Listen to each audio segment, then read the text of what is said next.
দর্শক, বন্যা পরিস্থিতির আরো খবরাখবর জানতে চাই আমার সহকর্মীদের কাছ থেকে। শুরুতেই যাচ্ছি শেরপুরে।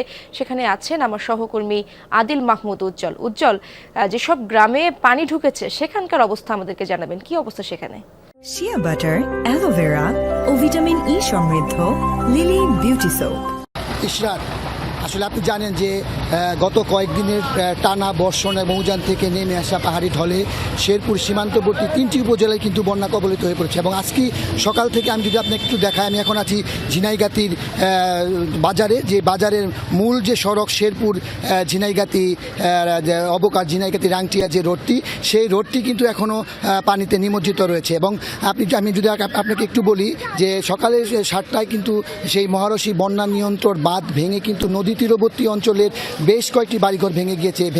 সেখানে কিন্তু ব্যাপক বন্যার আকার ধারণ করেছে, ব্যাপক ক্ষয়ক্ষতি হয়েছে। এবং সেখানকার যে নদী তীরবর্তী মানুষগুলো আছে তারা কিন্তু এখন পর্যন্ত তাদের চুলোয় আগুন দিতে পারেন, কারণ প্রত্যেকটি জায়গায় কিন্তু সেখানে পানি উঠে পড়েছে। এবং আরেকটি বিষয় হচ্ছে, প্রতি বছরই কিন্তু এই উজানের যে পাহাড়ি ঢল, সেই ঢলে কিন্তু এই মহারশী, সোমেশ্বরী এবং ভোগাই নদী দিয়ে কিন্তু 3টি উপজেলায় বন্যা কবলিত হয়। এবং এই নদীগুলোর কিন্তু বন্যা নিয়ন্ত্রণ বাঁধগুলি খুবই দুর্বল থাকার কারণে কিন্তু আজকে এই বন্যা পরিস্থিতির সৃষ্টি হয়েছে। পানি উন্নয়ন বোর্ডকে বারবার বলার পরেও কিন্তু এখানকার লোকজন যে অভিযোগ করেছেন, তারা কিন্তু বারবার বলার পরেও কিন্তু এই বাঁধগুলি সংস্কার করেনি। এবং আজকে কিন্তু এই যে বন্যা, সেই বন্যায় কিন্তু মানুষের অনেকটা বর্ষণ যদি অব্যাহত থাকে ইশরাত, তাহলে কিন্তু বন্যা পরিস্থিতি আরও ভয়াবহ হবে। ইশরাত। উজ্জ্বল, ধন্যবাদ আপনাকে। দর্শক, আমরা এবার ফেনীতে যেতে চাই। ফেনীর ফুলগাজীতে আছেন আমার সহকর্মী আরিফুর রহমান। আরিফ, ফুলগাজী ও পরশুরামের বন্যা পরিস্থিতি এখন আপনি কেমন দেখছেন? এবং এইচএসসি পরীক্ষা স্থগিত করতে বাধ্য হয়েছে, সেখানে সে ব্যাপারে শিক্ষার্থীরা বা স্থানীয়রা কি বলছেন? ইরশাদ, ভারতের উজান থেকে নেমে আসা পাহাড়ি ঢল এবং গত কয়েকদিনের টানা বর্ষণে ফেনীর ফুলগাজী ও পরশুরাম উপজেলার মুহুরী নদীর 4টি স্থানে বাঁধ ভেঙে যায়। বাঁধ ভেঙে যাওয়ার সাথে সাথে লোকালয়ে পানি ঢুকে যায়। আমি এই মুহূর্তে রয়েছি ফুলগাজী, এটি হচ্ছে যে ফুলগাজী বাজার এবং কি ফুলগাজী মহিলা কলেজ। এটি হচ্ছে যে এইচএসসি পরীক্ষার কেন্দ্র ছিল। এখানে এসে যারা পরীক্ষক ছিল এবং কি যারা পরীক্ষার্থী ছিল তাদের সাথে কথা বলে যেটি জেনেছি যে গতকাল রাত 10টার পর থেকে এখানে পানি ঢুকে যায়।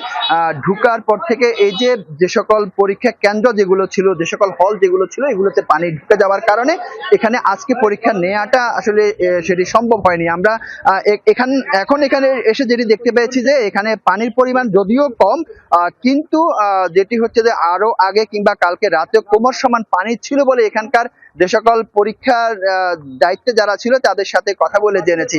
তবে আজকে যে পরীক্ষাটি এখানে স্থগিত করা হয়েছে সেটি হচ্ছে যে আগামী দিন যে কোনো দিন পরীক্ষাটি অনুষ্ঠিত হবে। এখানকার যারা পরীক্ষা দায়িত্বে যারা ছিল তাদের সাথে কথা বলেছি, এরকম কোনো সিদ্ধান্ত এখনো জানানো হয়নি। সেটি হচ্ছে যে পরবর্তীতে পরীক্ষার্থীরা পরীক্ষা কেন্দ্রে আসলে তাদেরকে জানানো হবে। তবে এই যে শুধুমাত্র এবার নয়, এখানকার হচ্ছে যে ফুলগাজী এবং পরশুরাম উপজেলায় গত 40 থেকে 50 বছর ধরে মুহুরী নদীর বাঁধ বারবার ভেঙে যায়, বারবারই ক্ষতিগ্রস্ত হয়। এখানে মুহুরী নদীর বাঁধ ভেঙে যাওয়ার কারণে শিক্ষা যেমন ক্ষতিগ্রস্ত হচ্ছে, কৃষিতে ক্ষতিগ্রস্ত হচ্ছে, এখানে ঘর বাড়ি ক্ষতিগ্রস্ত হচ্ছে, এখানকার রাস্তাঘাট ক্ষতিগ্রস্ত হচ্ছে। এখানকার ফেনী 1 আসনের সংসদ সদস্যের সাথে আমি একটু আগে কথা বলেছিলাম, তিনি যেটি জানিয়েছেন যে আর কোনো আশ্বাস নাই, এবার হচ্ছে যে এই যে তাদের যে মুহুরী নদীর যে বাঁধ ভাঙে সেটি একটি স্থায়ী সমাধান করা হবে।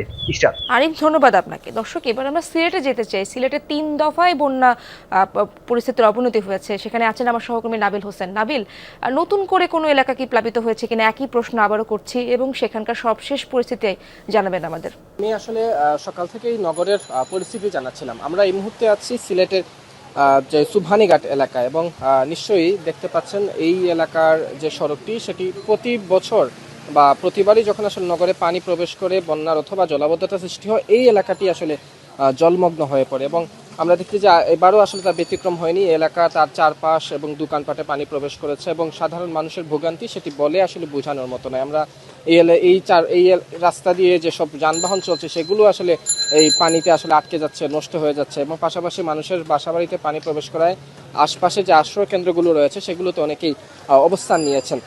তবে একটি বিষয় সেটি হচ্ছে যে যেহেতু বৃষ্টি আসলে গত রাত থেকে গুড়ি হচ্ছে, ভারী বৃষ্টিপাত কমেছে, ফলে নগরে যেসব স্থানে পানি প্রবেশ করেছে সেখান থেকে ধীরে ধীরে পানি নামছে।